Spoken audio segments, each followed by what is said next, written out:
Big boss season 8 అనేక రకాల మలుపులతో అనేక రకాల టాస్కులతో అలరిస్తుందనే చెప్పాలి బిగ్ బాస్ ప్రియులను.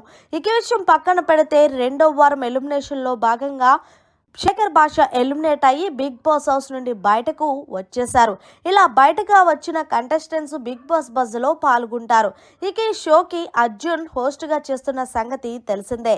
ఇందులో భాగంగా అర్జున్ ముందుగా నిఖిల్ గురించి మీ అభిప్రాయం ఏంటి సార్ అంటే, నిఖిల్ చాలా బాగా గేమ్ ఆడతాడు, అంతేకాదు తనకి చాలా ఎథిక్స్ ఉంటాయి.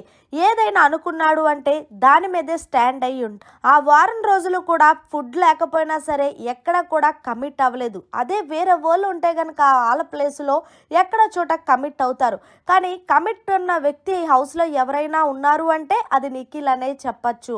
అలాగే నిఖిల్కి విన్నర్ అయ్యే ఛాన్సెస్ ఎక్కువగా ఉన్నాయి. ఈ మధ్యన సోనియాతో కొంచెం ర్యాపో ఉండడం వల్ల తన గేమ్ పక్కన పడిందేమో అనుకుంటున్నాను. కానీ వీళ్ళు బెస్ట్ పెర్ఫార్మర్ అనే చెప్తాను నేను హౌస్లో అని చెప్పుకొచ్చారు. ఇక తర్వాత సోనియా గురించి మీరు ఏం చెప్తారు అంటే, సోనియా ఒక ఊసర వెళ్ళి లాంటిది. ఎప్పుడు ఎలా ఉంటుందో తనకే తెలీదు. అప్పుడే నిఖిల్ అంటది, అప్పుడే పృథ్వీ అంటది. తనకే క్లారిటీ లేకుండా హౌస్లో ఏదో చేస్తుంది అంటూ సోనియా గురించి కొంచెం నెగిటివ్గా మాట్లాడారు శేఖర్ భాష.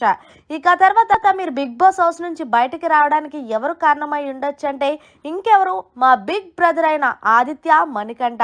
వాళ్ళిద్దరే నన్ను నామినేట్ చేయడం వల్ల నేను బయటకు వచ్చాను.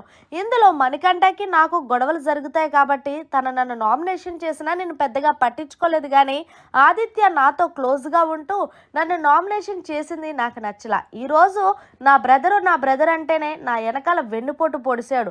అందుకే లైఫ్లో ఎవరిని నమ్మకూడదని అనుకుంటానంటూ కొంచెం ఎమోషనల్ అయ్యి అర్జున్ దగ్గర ఫీల్ అయ్యారు. సర్లే మీ బాబు పుట్టాడు కదా, మరి మీరు హ్యాపీనంటే ఒక రకంగా హ్యాపీ, మరొక రకంగా కొంచెం బాధగా ఉంది అన్నాడు.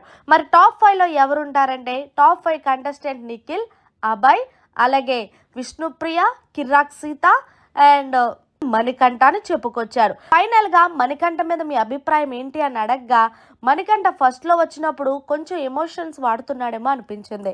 రాను హౌస్ లో సర్దుకొని ఇప్పుడు గేమ్ బాగానే ఆడుకుంటున్నాడు. ఇప్పటి నుంచి గేమ్ బాగా ఆడితే ఆ అబ్బాయి కూడా టాప్ 5లో ఉండొచ్చు అంటూ మణికంఠ గురించి కూడా మంచి పాజిటివ్ గా చెప్పారు. సో ఫైనల్ గా బిగ్ బాస్ బజ్ లో శేఖర్ భాష చేసిన వ్యాఖ్యలపై మీరేమంటారనేది జర కామెంట్ రూపంలో తెలియచేయండి.